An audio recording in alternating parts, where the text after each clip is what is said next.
there, I'm going to show you how to make a baby's first Christmas project using your embroidery machine.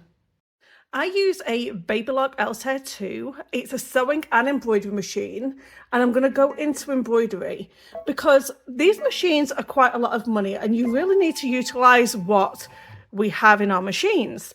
And these machines come with quite a lot of embroidery designs already placed in these machines. So because I'm going to be doing a baby's first Christmas, I'm going to look into this kids corner and I want to choose something that's very much a Christmassy design.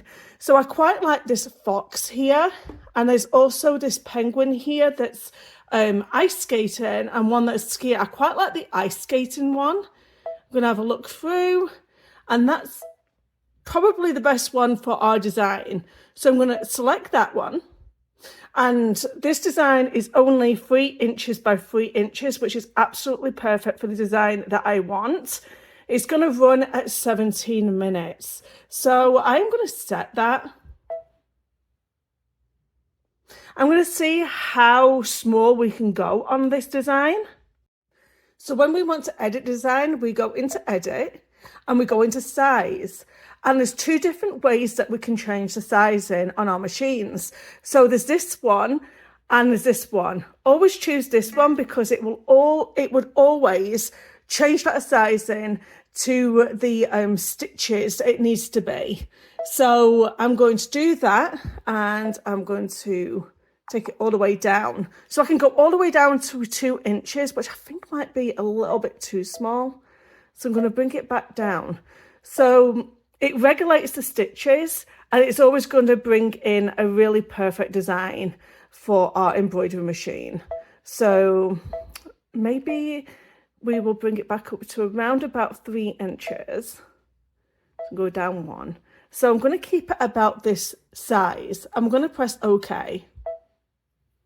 Another thing I want to do is bring in our hoop field, and I want to bring it into a 4x4, and this will show me exactly how much space I have for my design.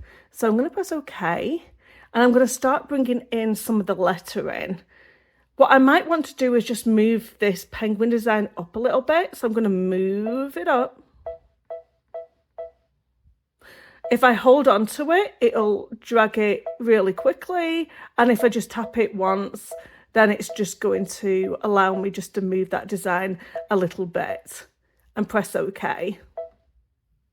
We can move things around later on as well. So what I want to do is bring in some wording. I want to bring in some lettering. So I'm going to press Add, and I'm going to press on the text here. And I kind of want it to be a little bit fancy because it's Christmas. So I'm going to press this one here, and I'm going to start writing. I'm going to start doing M, and then I'm going to size that down. And I'm going to continue on. I can press this for caps and this for lowercase. I'm going to put my, and then space. And I'm going to change to caps again. And I'm going to go first Christmas.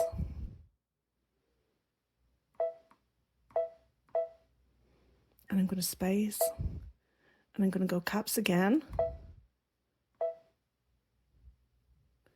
Lowercase, and then Christmas.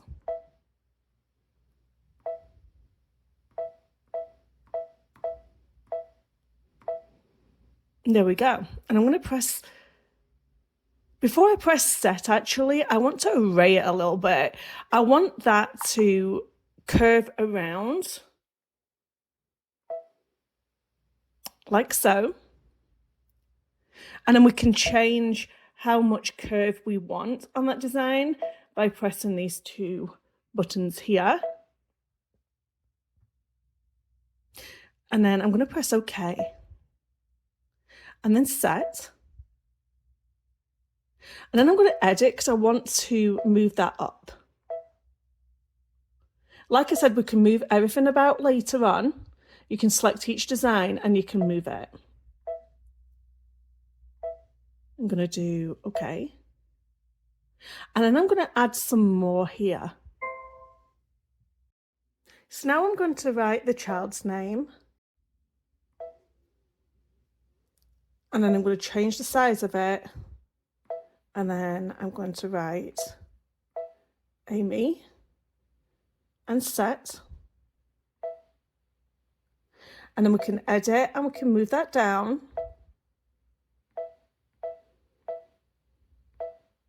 And I'm going to add again. And this time I'm going to add the year.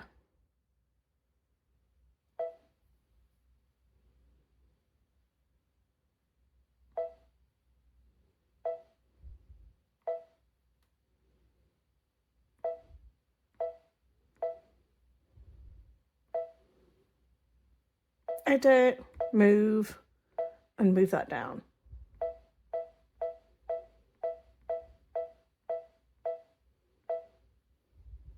Now, if we want to move things about, we can just select on each of the items and we can move them about this way.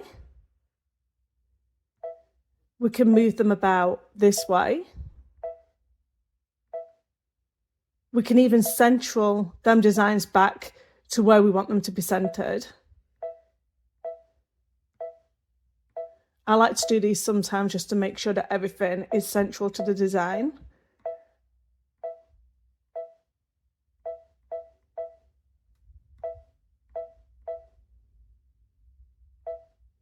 We can also edit and we can rotate things.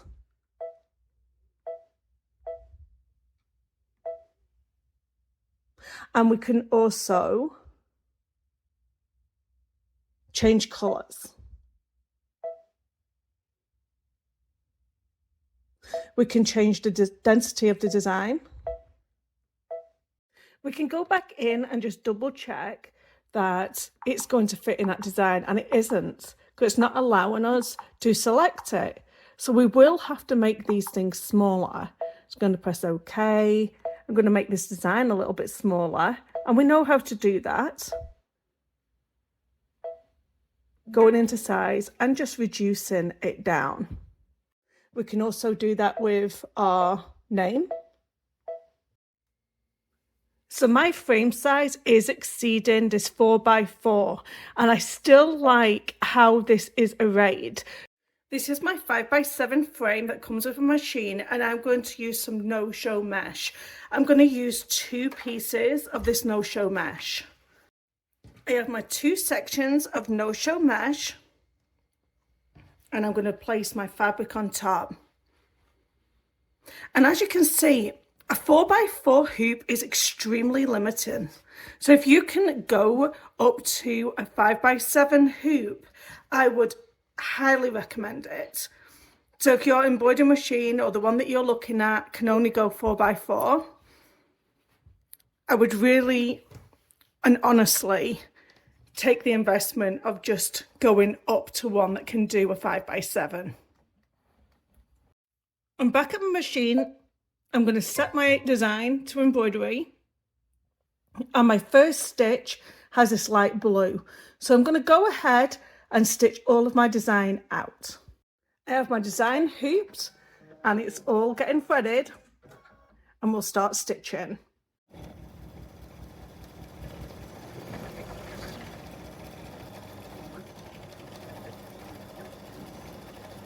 My machine automatically cuts off at each stage. As you can see, I'm not getting any puckering on my design, and that's always to do with stabilization. So make sure you have the correct stabilizer for the density of the design and for the fabric that you're using. Don't forget there's always learning curves to every new skill that we pick up, so go easy on yourself. Now, if I want to come away from my machine because I want to make a cup of coffee, I can come over to my IQ monitoring app and I can press on it, and it'll show me exactly where my machine is sewing. It's going to tell me how many stitches I have left. It's going to tell me the time remaining, and it's going to tell me how many thread changes are left. It's also going to let me know when my bobbin runs out or when I need a thread change. So now I can go away from the machine and watch my machine stitching out. Once it's complete, I'm going to unhoop it and put it in one of these hand embroidery frames. I'm not going to take the stabilizer off the back because there's absolutely no need to. On the reverse, you're going to cut away the excess just enough so you can baste stitch all the way around, and then that will pull taunt all the fabric. I do a lot of hand embroidery and I like to finish off the backs appropriately. You're going to get a needle and thread and you're going to baste the ends of all of this. Make sure that you pull a knot in this, because when you come to the end you want to pull it really tightly. That will make all of this go inside of this hoop. And then what you're going to do is get a piece of felt and you're going to measure that inside hoop part, and you are going to cut a piece of felt and then you're going to stitch with a blanket stitch all the way around. Then you'll have yourself a really cute My First Christmas gift to give somebody. I really hope you've enjoyed watching this tutorial. Leave me a comment down below and don't forget to subscribe so you don't miss my next video. Thank you so much for watching. Bye-bye.